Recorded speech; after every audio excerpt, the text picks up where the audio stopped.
বর্তমানে মমতা ব্যানার্জিকে ঘিরে রাখার কেন দরকার পড়লো আমি জানি না। হয়তো উনি সঙ্গে করে বোমা পিস্তল নিয়ে গেছিলেন কিনা সেটা আমরা জানি না, আর তার জন্যই ঘিরে রেখেছিলেন কিনা সেটাও বলতে পারবো না। না, বিশ্বাস তো কারোর ওপরই করতে পারছি না, না কেন্দ্র সরকারের ওপর না রাজ্য সরকারের ওপর। আজকের দিনে যেটা করেন, যেটা মানুষের জন্য আন্দোলন করে না, সেটা আন্দোলন করে শুধুমাত্র তার পরিবারের জন্য।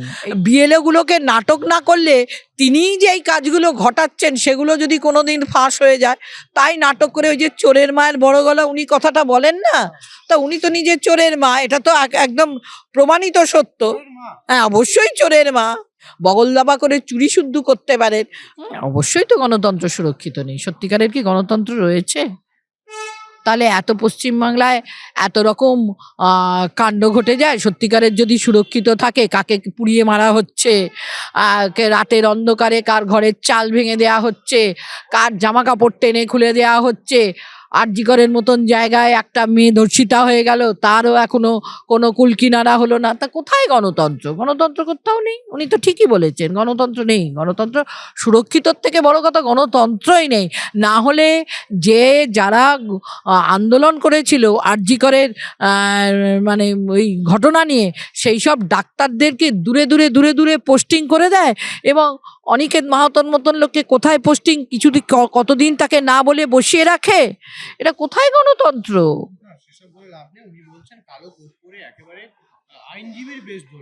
হ্যাঁ, উনি আইনজীবীর বেশ তো ধরতেই পারেন।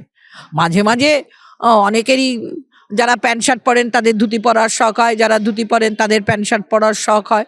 ওনারও মনে হয়েছে সাদা কাপড়। কালো দিবস তো পশ্চিমবাংলায় তবে থেকে শুরু হয়েছে, যবে থেকে উনি পশ্চিমবঙ্গের মসনদে বসেছেন, তবে থেকেই তো পশ্চিমবঙ্গে কালো দিবস শুরু হয়েছে। তার আগে তো অনেকটা ফর্সা ছিল বলবো না, কিন্তু এতটা কালোও ছিল না।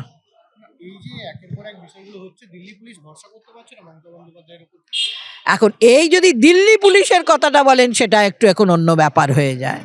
কারণ দিল্লি পুলিশ সত্যিকারের যদি পুলিশের কাজগুলো করতো, দিল্লিতে যত রকম ঘটনাগুলো ঘটেছে সেইগুলোর প্রতি বেশি ধ্যান দিত। সেটা না দিয়ে বর্তমানে মমতা ব্যানার্জিকে ঘিরে রাখার কেন দরকার পড়লো আমি জানি না। হয়তো উনি সঙ্গে করে বোমা পিস্তল নিয়ে গেছিলেন কিনা সেটা আমরা জানি না, আর তার জন্যই ঘিরে রেখেছিলেন কিনা সেটাও বলতে পারবো না। না, বিশ্বাস তো কারোর ওপরই করতে পারছি না, না কেন্দ্র সরকারের ওপর না রাজ্য সরকারের ওপর। সেটা তারা বলতে পারবেন, কারণ তার তো অমিত শাহ দাদা কিছুদিন আগে ব্যারাকপুরে এসেছিলেন, মোদিজিও এসেছিলেন সিঙ্গুরে, তারপরেতে তিনি গেলেন সিঙ্গুরে পরিদর্শন করতে।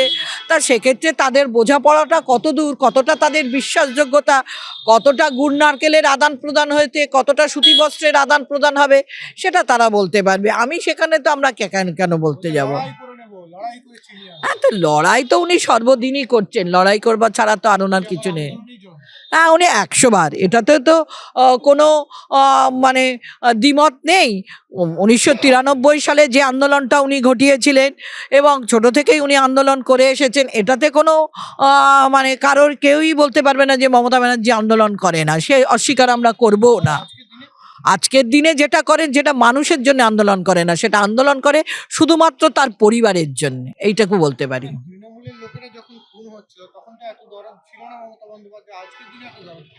আজকের দিনে এত দরদ হলো কারণ বিএলও গুলোকে নাটক না করলে তিনিই যে এই কাজগুলো ঘটাচ্ছেন সেগুলো যদি কোনোদিন ফাঁস হয়ে যায়, তাই নাটক করে ওই যে চোরের মায়ের বড় গলা উনি কথাটা বলেন না, তা উনি তো নিজে চোরের মা, এটা তো একদম প্রমাণিত সত্য।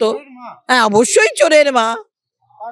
হ্যাঁ, কারণ ওই যে যাকে ভাইপো বলা হয়, মানে পিসি অর্থাৎ মায়েরই সমান, কয়লা পাচার, গরু পাচার, এগুলোর মধ্যে তো উনি রয়েছেন। তো চোরের মা ছাড়া কি? তা চোরের মা করেন তা যুবরাজের, তাহলে মানে রাজমাতা, এই তো হয়ে গেল। উনি যদি যুবরাজ আনেনি রাজমাতা। এবং মমতা ব্যানার্জি মমতাময়ী মায়ের সমান, কেউ আবার তাকে সারদা মায়ের সঙ্গে উল্লেখ করেছেন, কেউ আবার বলেছেন সারদা মায়ের নবরূপ। ও তা সেই মা তো চোরের মায়ের বড় গলা, তাই বলেছেন, জানি না এতে যে। হ্যাঁ, অবশ্যই তো। এটা আবার বলতে, এটা আপনারাও ভালো জানেন, সারা পশ্চিমবাংলা কেন সারা ভারতবর্ষ তথা সারা বিশ্বের মানুষ জেনে গেছে যে উনি নিজেকে ডিফেন্ড করতে কোথায় কোথায় নামতে পারেন, বগল দাবা করে চুরি শুদ্ধ করতে পারেন। তো সেখানে ওনার ওইখানে ছুটে না যাওয়ার কিচ্ছু নেই। আমার ভাবার কি আছে, প্রমাণ, এগুলোর প্রমাণ দেবে। এটা এটা ন্যায়ালয় বলবে, আমার ভাবার সঙ্গে তো কোনো সম্পর্ক নেই। আপনারা কি মনে করছেন যে মমতা বন্দ্যোপাধ্যায় কেন দিল্লি? তার যে মামলাগুলো আছে সেগুলোকে যাতে সালটানো যায় কিছুভাবে, জয়মাল্য বাগচি ওখানে বসে আছেন, বাংলার দুজন জজ ওখানে বসে আছেন, অথবা তাদের হাতে পায়ে ধরে নিজেকে যদি কোনো ক্ষমার চোখে দেখা যায়